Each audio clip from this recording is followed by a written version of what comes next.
Right, we ready? Yeah.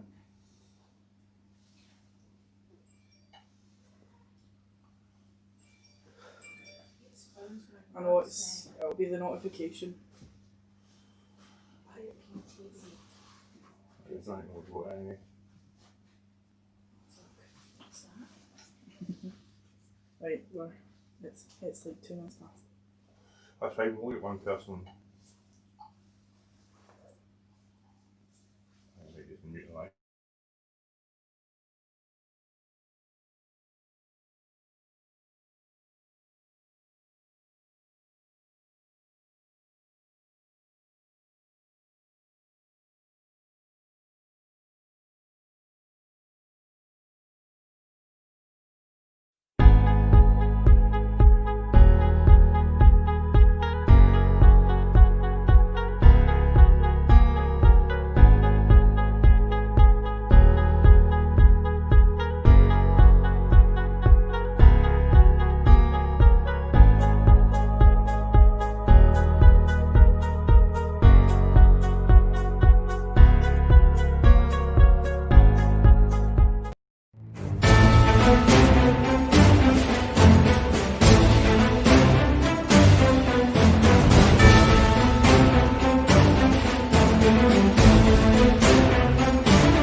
And good morning, stroke afternoon. Welcome back to Mackay Kitchen. Welcome back to lockdown tier 4. So, today, we're going to cook some great food. We're going to use some nice fresh ingredients. We're also going to talk to some interesting people. I've got some special guests today that are going to join us. Come on for 5 or 10 minutes, little sound bites. These are people that have been directly affected by lockdown. So I just wanted to give them the platform to get their story out there and share some thoughts on the real effects of lockdown as it's affecting businesses, people's lives, mental health, all those fantastic things. So I'm going to get started and I'm going to hand over to one of my guests. I will say cheers to everybody in tier 4. That's the great thing about tier 4. You can apparently drink wine on your own. I didn't know that was a thing. I've been doing that for years. So anyway, cheers everybody. Today we are going to be making a pork tomahawk with a pineapple mango salsa with a bit of spice in it. And we're going to be serving that with some char-grilled polenta. So lots of stuff for me to do, not necessarily stuff you need to see, so that'll give our guests a chance to have a chat. So the first thing I'm going to do is pull over these bad boys. Now, those of you old enough to remember Crocodile Dundee, you may say to yourself, just sounds like a pork chop. Well, no mate, that's a pork chop. So this is a full-bone pork loin chop. I'm sure my butcher who's going to be on in a second will correct me. What we're going to do today, trim off that bit of pork belly there, we'll cook that separately, and then we're going to cook the chop on the grill pan and then finish it off in the oven. Before we do that, health and safety, we have some proper mats in the kitchen now. So, ready for raw meat, and on that we will switch over to Kevin. How the hell are you, Mr. McMillan?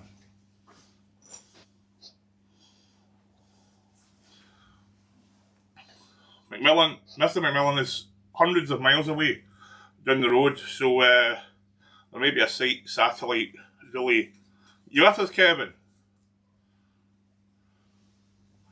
Can't hear you.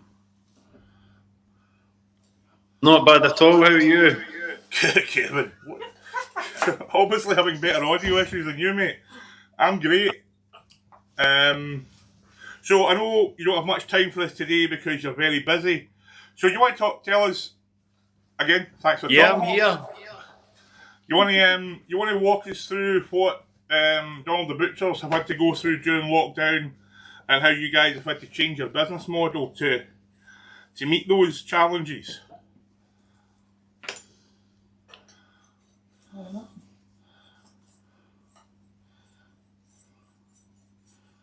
game on it's called.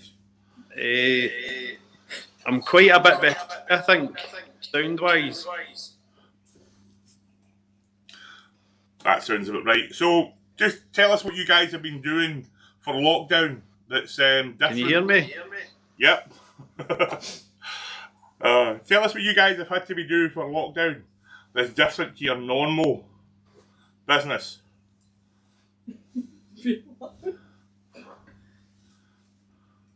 Right, I think we're all going to have to face the fact that Kevin's audio is fucked. We'll try and get back to you, Kevin. We'll move on to somebody else at the moment. Before we do that, I'm just going to take a pork tomahawk, bit of salt, bit of pepper, and get it onto our grill pan. Nice sizzle there. Salt on the other side. Pepper on the other side, and we'll just stick our little bit of pork belly in the back there. So let's go to John Porter. Hopefully John's audio is working. I hope so. How are we doing, John? I'm doing all right. How are you, mate? Not bad at all. Technology's a wonderful thing, right up to the point, but it doesn't work.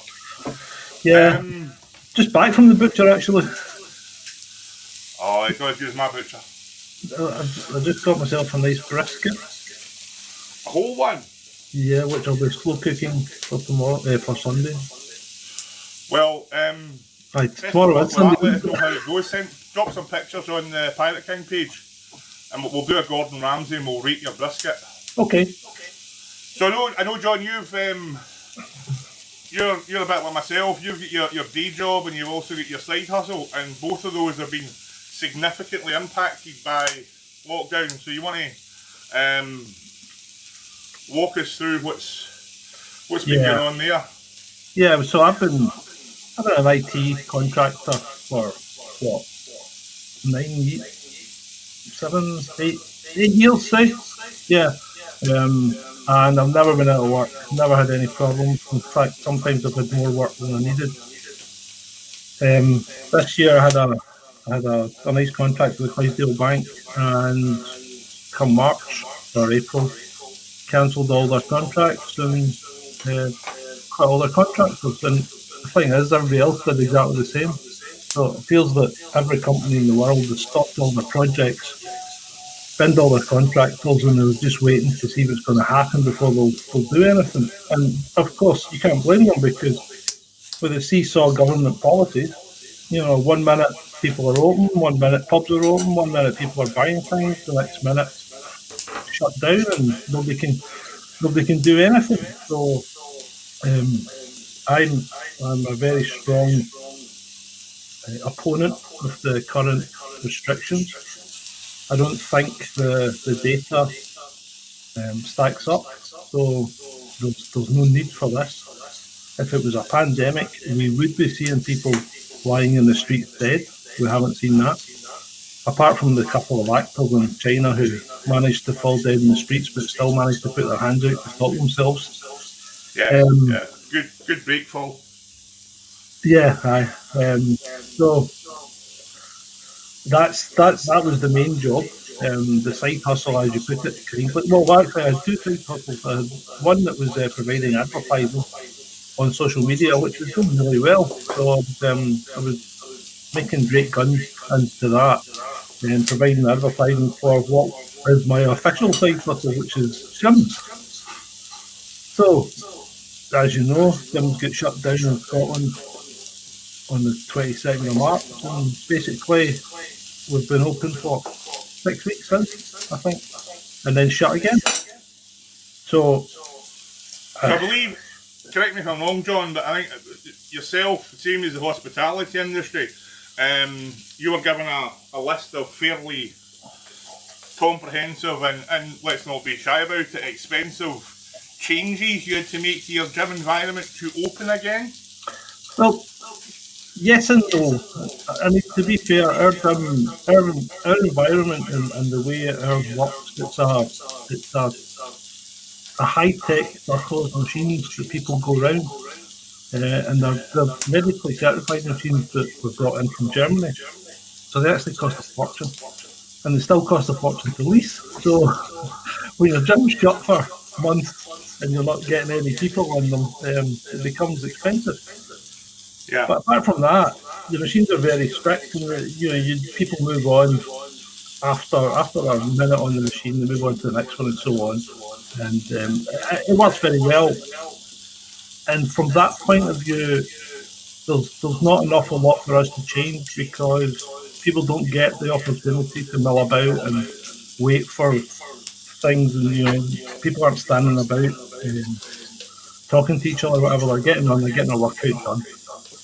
I So suppose there's also obviously the benefits of physical exercise towards mental health are absolutely, very, very well documented. But there's also the social side of going to the gym and talking to your mates. Yep. We've got Barry Young on later who's got a gym, and we'll talk more about that with him. But I'm sure it's a similar situation. Very much so. Very much so, because once they come off the circuit, we've got hydromassage beds, so you can use them, so they can have a nice, therapeutic hydromassage without getting wet. It's a great system. And then there's a seating area where they sit and have a chat and catch up with their friends. We had classes where people were, the fitness studios, so people were doing classes in blocks, doing them with their friends, and we've even got a virtual system, so you don't need an instructor. You could actually pick a class, and the big screen drops down, and they lead you through it. But we weren't allowed to use the fitness studio at all. So we had a visit from the environmental health a couple of weeks ago, just before they shut us down again, and they said they were actually doing all right. I think there was only a couple of things they told us up on, which was okay. And then I just don't understand. I don't understand the concept. I think the transmission rate of infections from gyms is something like 0.2%, and from hospitality in general, it's less than what, 3% or something like that. Yeah. So most of your transmission rate's coming from hospitals, care homes. It's not coming from workplaces or people exercising or people even socialising. So, well, that's it. As far as transmission vectors go, your first flush is to control environment, which they've done, and they've done reasonably well. But when your second vector is to control people, and they're not doing that particularly well because it's not the venues that are the hotspots, it's the people not following the rules and not following the instructions. It's people sneaking down to Auntie Martha's back garden for a 70th birthday party because it's just one night, it'll be fine. Or going down to the park and enjoying some of our second national export buckfast for a couple of hours. These are the problems that are actually making that case count go up, as opposed to people in restaurants, bars, gyms actually contracting the disease. Or is it the tests? I mean, the PCR test. I mean, what's his name? Kerry. Can't remember the guy's name. The guy that invented it. He won a Nobel Prize. He said they should not be used for diagnosis. They're not fit for purpose. Fauci himself said anything over 35 cycles is a waste of time. And the British government are doing it at 45. So you'll really find anything you want. Yeah. So I'm not convinced. I'm not convinced the problems of such magnitude that we need to take the restrictions that we've taken. I think that's the problem. I think we've overhit the mark for what appears to be no worse than a regular flu or a bad flu. Well, I think that's a decent soundbite to kind of wrap up on, John. I think we've got a few more people to talk to, but I think what you've given us all something to think about there, and I think the important takeaway is don't just take what you see on the news for granted. Go and do your research. Yeah. Because if we want to start making changes to the lockdown rules and start saving jobs and start saving the economy, because there will be a price to pay for this one day. We as a nation and we as individuals need to start educating ourselves because we're taking too much for granted. So thanks for your time this morning, John. I'll stick you back out in the green room if you want to hang about. feel more than welcome. But ladies and gentlemen, Mr. Porter. So while we're on the subject of gyms, can we get Barry in? Hello, Peter. Mr. Young, first off, congratulations on to you and your Thank you brand very new much. wife. Got a big ring here. You must have big fingers. What size ring do you take? This is a Z plus 3. I don't think we want to get into the size of my ring, mate. It's been a hard life. So I'm going to do a wee bit of cooking, and then we'll get on to you about what's happening at the gym. So while John was talking away there, I've peeled a couple of shallots. I have thinly sliced one of these bad boys. This is just a red pepper, sweet red pepper. I got this out of Lidl. A bell pepper, red bell pepper is absolutely fine. This is going to go towards hot salsa. I have taken the top off a pineapple. This is the top of a pineapple. Putting that to one side. So, and I've taken the stone out of the mango. So while I'm trying to be all professional here and not call you Wolfie. While Barry's going to tell us his little story, I'm going to peel this pineapple, chop it up, do the same with the mango, and then that's pretty much all my mise en place for the salsa done. The chop's grilling away, doing chop stuff, so we're just going to leave that. You know me, Barry, I love a chop. So, for those of you who don't know, Mr. Young is a WWE NXT UK superstar. I think that's what you guys are called now. That's what it says in the contract. That's what it says in the contract. That's what it says in the bit of paper thing. But you also run a gym because not everybody in the WWE is making £17 billion a week. So you want to talk us through the change to your life this year, except from being married. I'd imagine the amount of shows you're doing are down significantly, and obviously your income from that must be affected. And then maybe go into what's happening with the gym and the problems that might have caused you. So as you say, I'm lucky enough to work for the WWE, and they have been continuing to create content, albeit in front of nobody, which is very strange. I mean, I'm sure I worked enough shows in Hill without anybody there, and you do the same. So we're used to that kind of environment of not having that big a crowd. But and I've been doing this for as long as you were. Like we started this in 2002 or 3 or whatever, so the wrestling kind of takes care of itself, and as you say, it is. Normally we would have at least one show a week somewhere that you're travelling to, but just now it's everything outside of WWE is just completely desolate.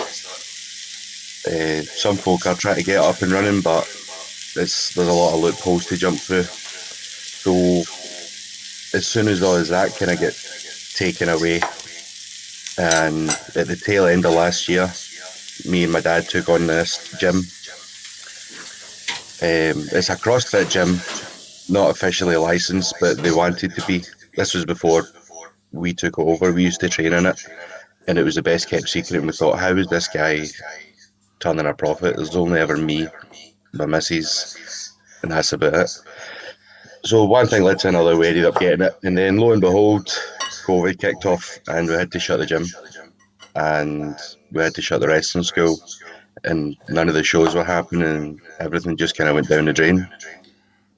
But in the same sense, like when we took the gym on, it was already operating, and it already had customers, and not a lot of them, but with COVID, it gave us a chance to reset, get everything up and running the way we wanted it, and kind of just have a fresh start rather than having to continue on the last gym's clientele and everything.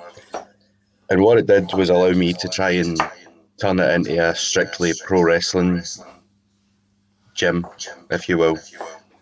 I trained down south at the WWE Performance Centre, and they've got 2 rings set up, a gym, it's the state-of-the-art facility, and if anything, that's what I've tried to turn this into while it's been closed. And it's full of functional equipment for wrestlers, and that's the kind of target audience I'm trying to get in. Of course, I put a wrestling ring in there, so I've been throwing the wife about every so often, but every time there's a dispute, we go up there and settle it in the ring. I've met Molly. I can get the other way around, mate. You're not as quick as you used to be. I'm trying to make myself so big here, but she'll be downstairs listening, going, "You're going to get it when you get down here." So that, like as your other guest says, the gym's opened back up for a very short period, and during that time, I was welcoming in other wrestlers from around the country, travelling wrestlers, trainees, people that fell away from it and try to get back into it, as well as folk that have never done it before. And because I've got the gym, it's a kind of fitness environment, and the way I've been pitching it is not everyone that goes to a boxing class, like a boxing fitness class, wants to be a boxer. Not everyone wants to that goes to a yoga class wants to be a yoga instructor, or like you can do these things and test them out and do the training without actually going full blown into it. So I was trying to get this kind of wrestler size where you would come in and one-on-one basis with a coach, you would do the drills, the rolls, the ropes, everything you can do without having an opponent. Yeah. And it was picking up. We've seen some new faces. People were enjoying it. Like, you know, the benefits to yourself as well as going to a gym. The confidence that wrestling can give you, the fitness aspect to it, and like you said earlier, we're back to that benefits of mental health as well, Wolfie. There. Yeah, exactly. And as well as the gym, having the gym open, there's so many people that rely on a gym environment.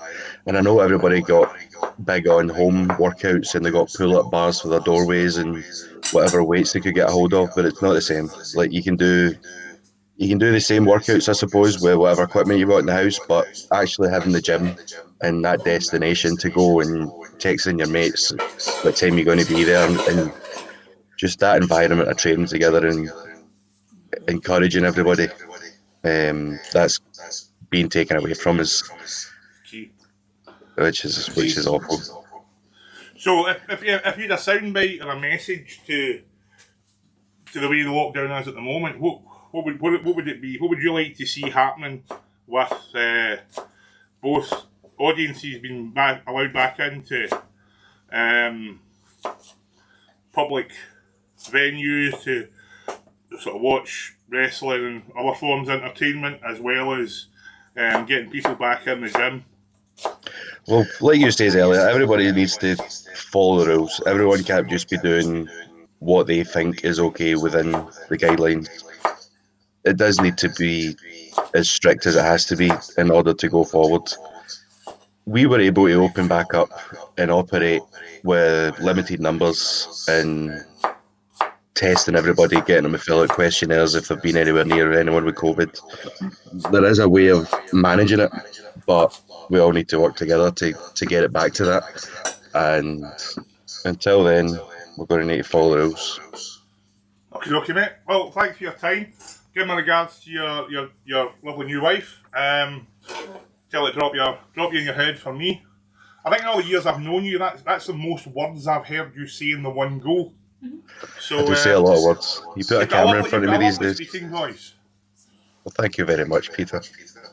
So I hope everything works out, and you get the gym open, and we get to see you. Well, for those of you who don't already have it, I can't believe I'm just about to pimp the company. WWE Network, NXT UK. Wolfie's a big hairy bugger that drops people on the head. Well, there might be a few of them, but he's the one with the lovely speaking voice. Yeah. Let Mark tell Mark you have to cut me a promos. Right. So I'll let you go, mate. Thanks very much for your time, and best of luck with everything for the rest of the year. Thanks, guys. I'm looking forward to seeing how this turns out. Yeah, you and me both, mate, because I've not really been paying attention. The wife's the cook in this family, so I'll give her some tips. See if we can get some pork on the go. On that bombshell, thanks for the segue. The Pirate King Kitchen, all this shit, we are currently, literally like an hour before we went live, we are currently writing a cookbook. It will be available for Christmas. It's on pre-order at the moment. My production assistant is going to hit a little bumper for me. Hey. Play the video. Let me actually play the... And while she does that, I'm putting the onions in. Right, take it. Well, look forward to seeing how it turns out. Enjoy the rest of your day.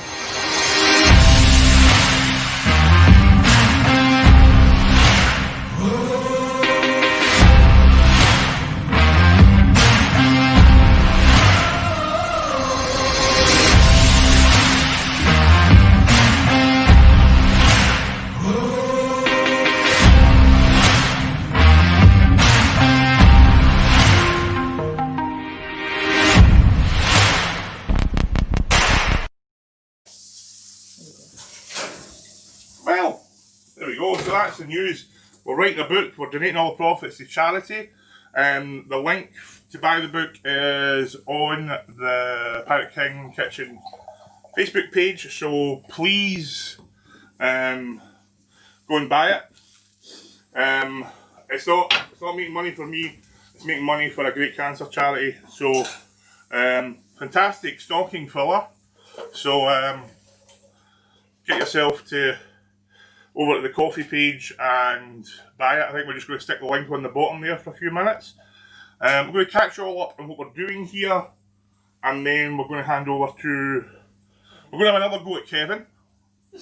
Giggly. And if that doesn't work out, we will give our next guest a shout. So, while all that's going on, the pork chop's still in the oven, finishing off there. I want that cooked all the way through but not dried out. I have finely sliced a couple of shallots, got them in a pan, just cooking them away. A little bit of garlic.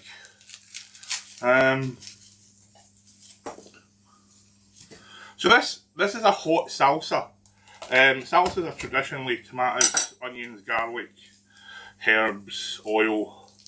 So what we're going to do is we're kind of going to make it a bit sort of sweet and sour and spicy.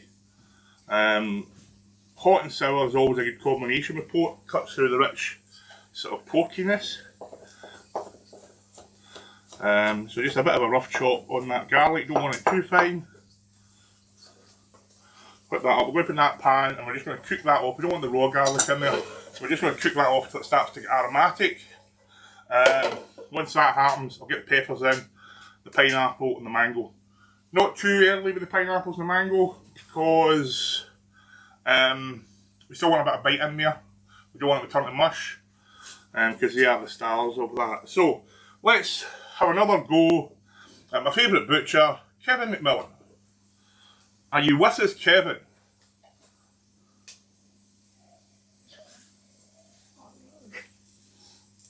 Come on, Kevin, mate. He's mate. So while Kevin's trying to unmute his mic, a little bit of chopped ginger. That goes in with your onions and our aromats. Some mustard seed, some fennel seed and some coriander seeds. That'll go in there yet. And half a cinnamon stick. We will retrieve our cinnamon stick before we eat any of this goodness. Right, sorry Kevin, I don't think today's your day. So, thank you very much for your time. I do appreciate everything you guys do. I know I urge everybody to go to Donald's Butchers on Facebook and donaldbutchers.com. They're doing nationwide delivery, so even if you're not in Uddingston, you can get fresh quality meat delivered anywhere in the UK. So give them a look. We'll drop their details down below. At least go and have a look, go and say hi, tell them Pirate King sent you. Which brings us to our main event guest of the day. How the hell are you, Mr. Kirkwood? Oh shit! Hello! Did I catch you on the hop? You did a wee bit. I was kind of willing Kevin on, going, "Come on, Kevin, unmute that bastard! Come on!" Yeah. And a Fantastic big butcher, shit technophobe. yeah, it seems to be, and a big happy birthday to Wolfgang. I know he's not. We just missed each other, but happy birthday. We actually share the same birthday Oh, happy birthday. and wedding anniversary now. So it seems. Well, Yeah. that's starting to get a wee bit creepy. Yeah. And rumour has it the same dad. The same dad. So, how are you, Peter? What's that, mate? How are you? I'm good. I'm kind of stumbling through a recipe here because I'm actually really interested in what you guys have had to say. So we've got the pork in the oven. We've got some peppers, onions, some herbs in here. Just about to add the fruits and a chilli. Nice. So obviously you are the live performance god. I think that's fair to say. All right, okay, that makes it sound like I'm a stripper, but Well, there's worse ways to make a living, mate.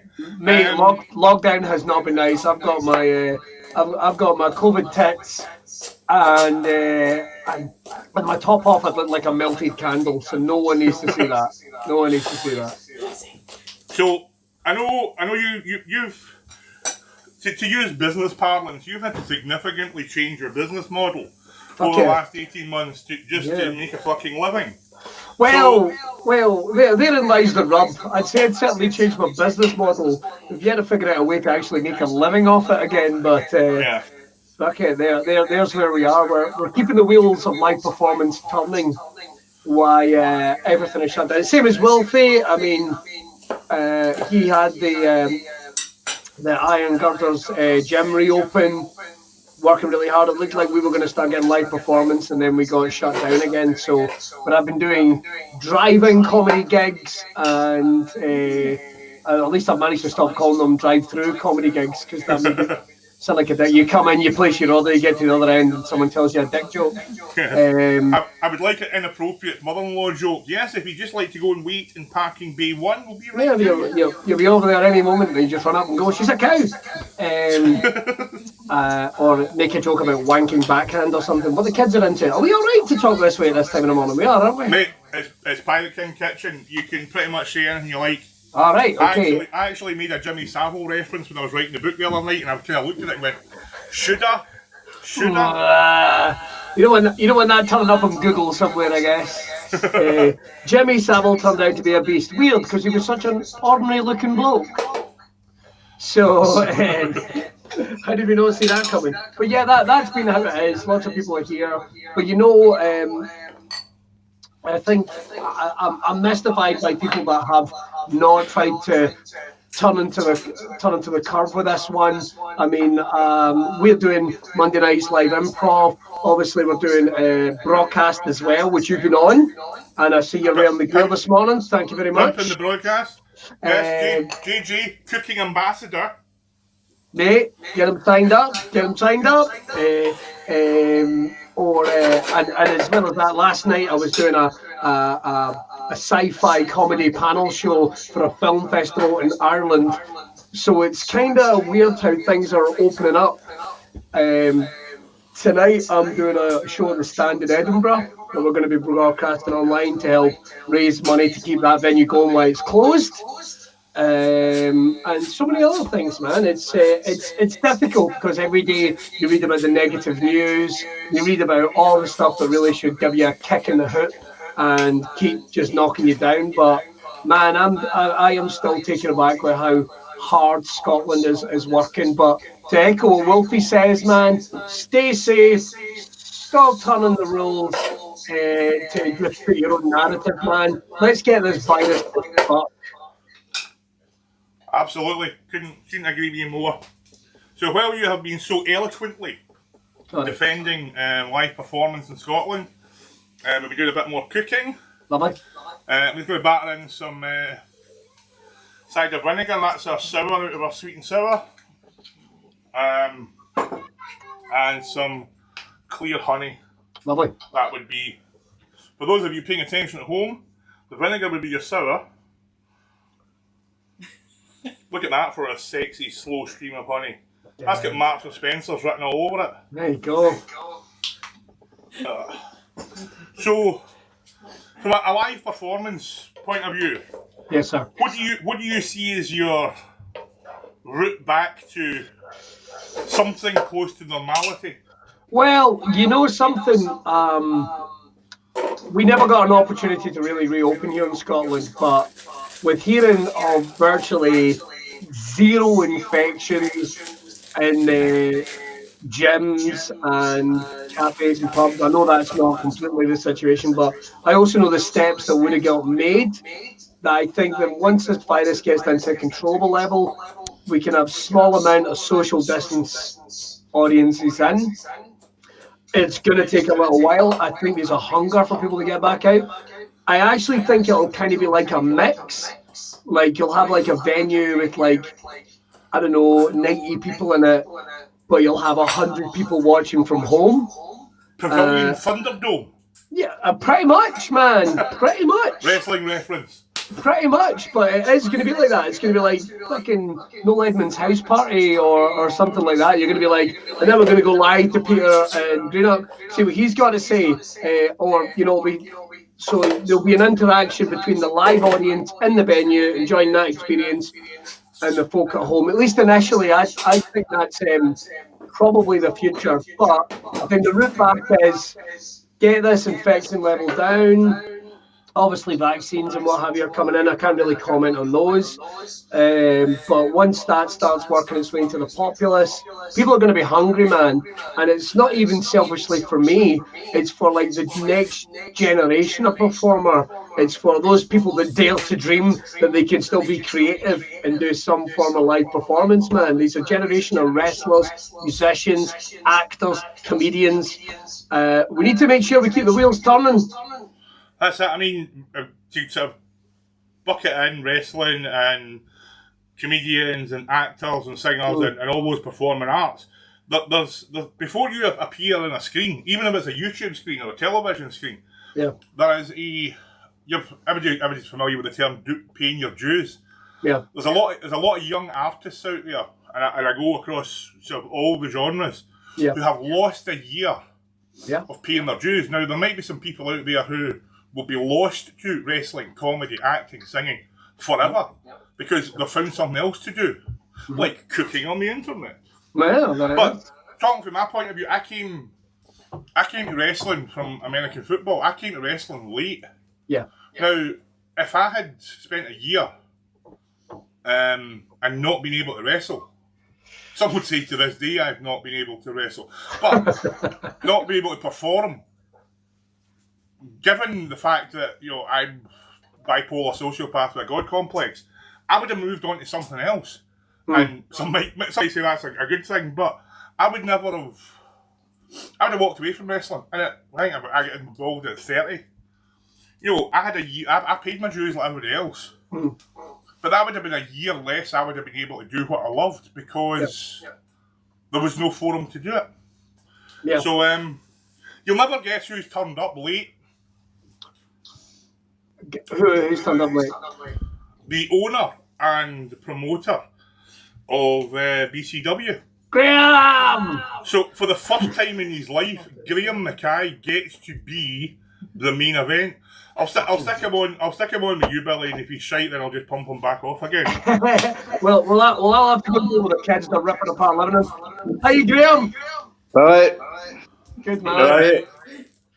How you doing, mate? Sorry, my bad. Right, so we'll say thank you. Again, thank you for your time.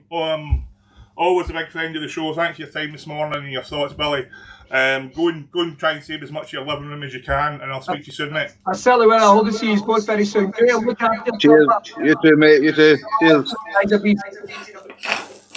2 minutes, Graham. I'll just catch everybody up with what we're doing in the kitchen, and then we'll get over to you and we'll give you your main event spotlight. So, pork's in. I'm just about to pull the pork out and let it rest. Because you know this, Graham. You can't. You've got to let your pork rest. You can't just be hammering away at your pork all the time and no rest it. Has Salsa's over there doing salsa. Has everybody been on? Yep, you're last, mate. So I've missed everybody.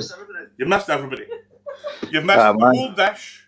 You've missed the preparation of the dish. Oh man. You've missed Wolfie.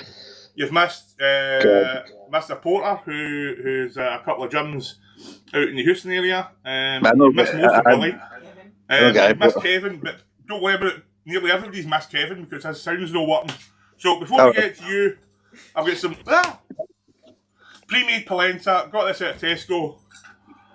Nice, 6 slices. I've never been able to cook, Peter. Never been able to cook. Well, it's good you say that, because there is That's a my Pirate King choice, Kitchen cookbook available. Oh, That your wife could buy you as a second anniversary present. Congratulations. thank you, mate. Or Thank she you. could buy you, and you could make a nice romantic dinner for her. All joking aside, all the profits from it are going to charity. So for you and everybody else watching, the information is all on the Pirate King page. We're going to play the little video again. Cool. He says, pointing at his bemused production assistant.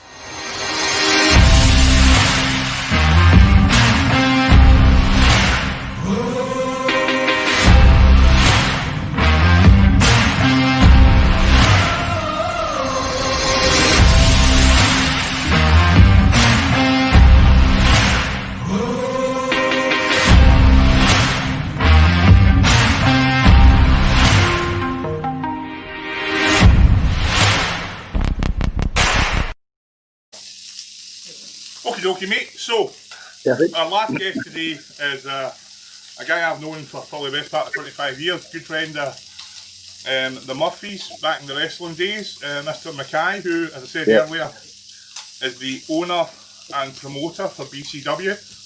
One of the biggest promotions in Scotland, if not in the UK. I think it's fair to say you also excuse me, do a bit of the coast protection work as well, Graham? I am. So, first off, you want to tell us the type of effects that COVID had on BCW as a business, and obviously its effects it's had on you personally. Because you guys usually run a dozen shows through the year at least. I'd imagine that's been slimmed down dramatically this year. Yeah, well, we had a show planned. There was a show in Easter Blade planned, just when COVID hit, and then it came to hiatus, and I think I flagged off the seriousness of COVID and how serious it was going to get, arguing back and forth with venues and stuff like that, but I think it became serious also. I wanted to go into this, apart from the protection and the wrestling stuff. I'm also a funeral director, so I work at funeral for a while. I didn't know that about you, mate. I'm a funeral director, so the reality of COVID hit hard and hit fast. So along with people arguing the point if COVID is real, or if this is a myth, or if this is man-made or orchestrated. The reality was before my eyes, and it was before my eyes fast and at a high level. So I was in no position to argue about wrestling. I was in no position to suggest whether wrestling should go back to China or anything like that. I just kind of took it that was it a long way. And again, I'm not in. I put a post out not long ago saying until I'm told 100%, and I mean 1,000% I can put a show back on safely, then it won't happen. It won't happen in any sort of smaller effect, or it won't happen in any. It's got to be the same as the way it was. So I'll wait. I mean, it's worth the wait, but people need to be safe. People, as I say, I've witnessed the reality of it. I've seen the heartache of families not being allowed to attend funerals, and this thing's real. So I mean, people just need to wait their time. We're all dying to go back to wrestling. We're all dying to do shows. We're all dying to have that live performance feel. But we can't. So that's it. It's simple as that. No, I was unfortunately I had to attend a funeral during the lockdown. So if Catherine, if you're watching, love you to bits, and as you know, we're always here for you. And it was heartbreaking because Callum, whose funeral it was, there was the turn up of people from the biking community and from his work and friends and family from over the years was incredible. And they were only letting a handful actually in for the service. Yeah. So that must have been incredibly difficult for Catherine and the rest of Callum's family. there's also the point, is while COVID is very much real and live, the way that the government, I'm not going to ever go to any particular government party. I think they're all as bad as each other. Yeah. The strains it's put on the National Health Service, and the fact that the National Health Service have pretty much been told, and again, this is my opinion, this by all means I'm wrong, tell me I'm wrong, but they've basically shut the doors to everything else. Every resource, every pound, every person, every bed is prioritised for COVID. But there's people out there who are waiting on cancer treatment. There are people out there who are waiting on mental health assessments. There are people out there who are waiting on scans, and preventative treatments, who are not getting the bandwidth because the NHS is at bursting point. And these people are having to suffer because treatment they should have got a month ago that may have saved their life. It's true. I mean, it's too late now. I read a thing in the paper before, and it was somebody telling a story about a loved one, and they had unfortunately had cancer, and they had given a period of time to I think it was 2 or 3 years to live, and that was before COVID hit.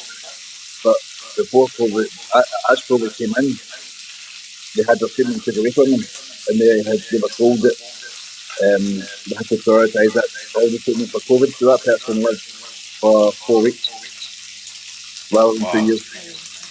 So yeah. So I mean, don't get me wrong. I am not having a go at the people that work for the NHS. I think you guys and girls are doing above and beyond. You're doing a fantastic job. All the nurses and doctors and people that make the hospitals work. But I just don't think they're getting the help and support. It's batten down the hatches and survive, where we need to be looking after everybody, whether it's COVID, mental health, physical ailment, cancer, whatever. That should not suffer because we're going through this pandemic. I think mental health is taking a huge hit here. So what I'm seeing and what I hear and what I see people moan around, go through, it's horrendous. People's mental health is really taking. That's all. It sounds really silly, but I mean, I go to the gym a lot, and I only realised recently the impact that closing a gym is having somebody's mental health is absolutely horrendous. And it's the same as when, for talking sake, Nicola Sturgeon came out and she was talking about people attending a funeral, people were going to a funeral, and she came out as if she was doing people a favour, and she says, I'm going to let 20 people attend the funeral. If she had done research beforehand, she would realise that the crematorium that I go to had 35 seats out, so they were now forced to put back 10 seats. Yeah. So she's automatically cut off 10 mourners without even doing research about how much the crematorium can stand. Yeah, same as a church. It's the same as a church. The general thing here, Graham, is there's panic decisions being made. There's decisions being made in the space of a day or an hour or so, and then they're being forced on everybody, and then they're waiting 3 days to enforce them. So it's okay, we're going to change the rules, and the rules are blah blah blah, and the rules come into effect in 4 days. That's what I'm saying. Those rules are so fucking good. Bring the rules in right now. I know. Or if you're not sure about the rules, take another couple of days to think about them and give us an environment that we can live in. See, that's what we were talking about the early stages. It's like she in one breath she was saying we're now in tier this, tier that. This virus is really, really serious. So we'll start in a couple of days. It's like get a grip, man. Do you know what I mean? It's frustrating, man. It's frustrating. I think what you're saying, you're mirroring the voice of the nation, Mr. Mackay. I never thought I would say that. I don't think anybody's angry. I think people are frustrated and it's coming across as anger. There needs to be people need to take responsibilities for their actions. If you're going to house parties or you're going down the park to have a couple of bottles of cider with your mates, do you know what? It's no Boris that's the problem. It's no Nicola Sturgeon that's the problem. You're the problem. Aye. Yeah. But I'm glad since you get married, you've knocked that good down the park with a bottle of Buckfast in the head. It was my dog, Peter. It was my dog. Anyway, mate, how political stuff aside, and again, thanks for your time and thanks for your insights. How are you and the not new wife? It's a couple of years now, but how are you and the missus doing? No, doing fine. It's been, as I said, it's the first year married, and we've lived through it. We've been married through a pandemic, which is not a typical year of marriage. So it's certainly tested us for one. Well, I've known you for a couple of years, and you know, a year. Given the choice between known you for 25 years or a year in the pandemic, I think she's got off quite lightly. I think there's a lot more flavour to pull out of that particular one. Anyway, thank you so much for your time. Don't be sorry. I'll speak to you soon. I'm going to go on and finish this and feed my family. But again, congratulations on the second anniversary. Thank you, mate. Best of luck with BCW when you guys can open the doors again. Thank you, mate. Thank you. We'll come. We might even turn up. I don't. It's my daughter that drives me to wrestling shows now. I can't be asked with them grown men. You're always welcome, man. Always welcome, buddy. We'll come up and say hello. So cheers to you and yours, and we'll speak to you soon. Thanks, Peter. Thanks, Bill. Take care, man. Cheers. So here we are. It's been a bit of a different format today, a bit chatty, a bit political. Through it all, I hope you enjoyed it. It's certainly not the way we'll do Pirate King all the time. I thought it was important, you know, we shut all this down because we thought lockdown was over. And we had a couple of false starts, but we're back. We're not going to be back every week, we'll be back in 2 weeks. A more traditional show, so if you have any ideas what you would like to see cooked, drop it in the comments below. Please like and subscribe. We've got a couple of comments. I know we'll be a bit quiet in the comments today, but I really want to get through the guests and give you guys different perspectives. So Pete Crawford said, can you get American brisket in the UK? The British cut seems a bit different. Any tips on cooking it on the barbecue? Okay, so in America, when we it's a great question, Pete. So in America, we refer to a full brisket. It's called a Packer brisket, which has the brisket flat and the brisket point still attached. That's how you get that nice flat bit, and then you get that wee hump at the back or the front, depending on what way you've turned your brisket around. Majority of UK butchers, if you go and ask for a bit of brisket, they'll either give you the flat or a piece of the flat. So what you want to do is hook yourself up with a good butcher. Have a look about the internets. I personally would recommend Donald Butchers. In Uddingston, they do nationwide delivery. So drop them an email, drop them a message on Facebook and ask them for a full Packer brisket. And they should be able to sort you out with the type of thing that you are looking for, because we've got a Traeger at the back. I've done all my years of stick burners, too old, too lazy to do that now. I'm all about the technology, but we still do our 18, 20 hour cooks on a brisket. So go to your butcher, ask for a full Packer brisket. That's what you're looking for. If you ask them for a brisket, they'll probably just give you the flat. Anything else? That's all. Fantastic. So again, I hope today's episode has been of value. So we're going to start plating the dish up. So we've got a salsa in here, which is basically just a pineapple or mango, onions, mangoes, some sweet red pepper and a little red chili pepper. We'll finish that off with some apple cider vinegar, excuse me, honey, salt and pepper. Put some lime zest in there. I'm going to put some lime juice in at the last minute. Nice handful of fresh herbs just to bring it all together. Take our lime.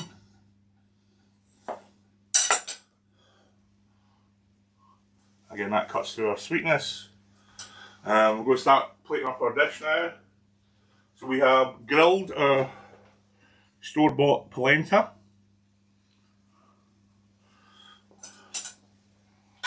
Let's mix through our lime juice.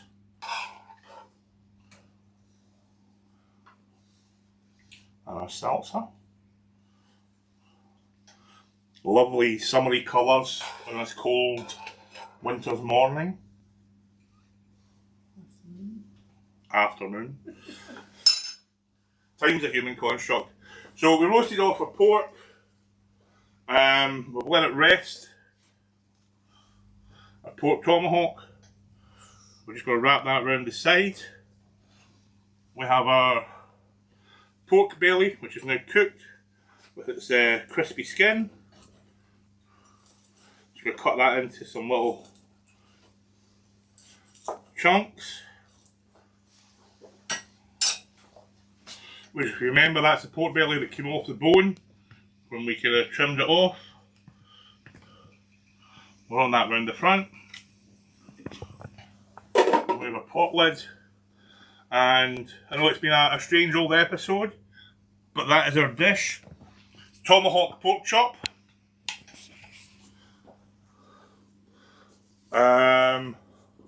With spiced pineapple and mango chutney. Served on char-grilled polenta and pan juices. So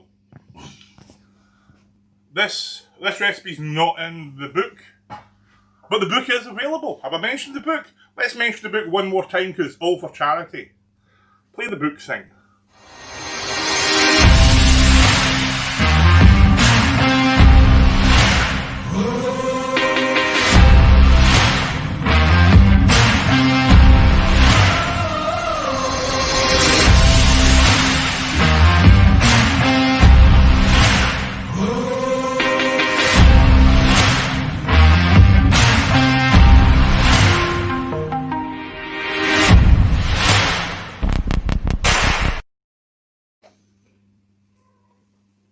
Sorry, you caught me munching pork. So, again, Gary, can I beat a mouthful of pork? Can you, Mrs. Murphy? So, moving on. Thanks for watching today, I appreciate it. Pirate King is back every couple of weeks. We will be doing a very special episode on Boxing Day called The King's Speech. See what I've done there? So that'll be covering your turkey leftovers. So please have a look at the book. If you can afford to put some money in, please do. If you buy the book in the next 48 hours, in beside your nice shiny book will be a piece of Pirate King merchandise. It might be a t-shirt, whatever hats, whatever tea towels, whatever we've got lying about. So you're essentially getting the merch for free or the book for free. But again, it's all for charity. It's a really worthwhile cancer charity, so please, if you've got some money for a stocking filler for a loved one and you want that loved one to cook for you a bit more, buy them the book. It's also quite funny and a little bit sweary. One last thing before we go. I'm not being the Pirate King, I'm a normal person. Normal person has a job. And my glorious and merciful leader, it's her birthday today. So happy birthday, Claire. Hope you have a great day. Rum, vodka, gin, beer. I'm sure you'll go at them all. But have a great day. And I think that's us pretty much done for today. Any comments there? No. No, nobody. Holding. Francis Ferguson said looks amazing.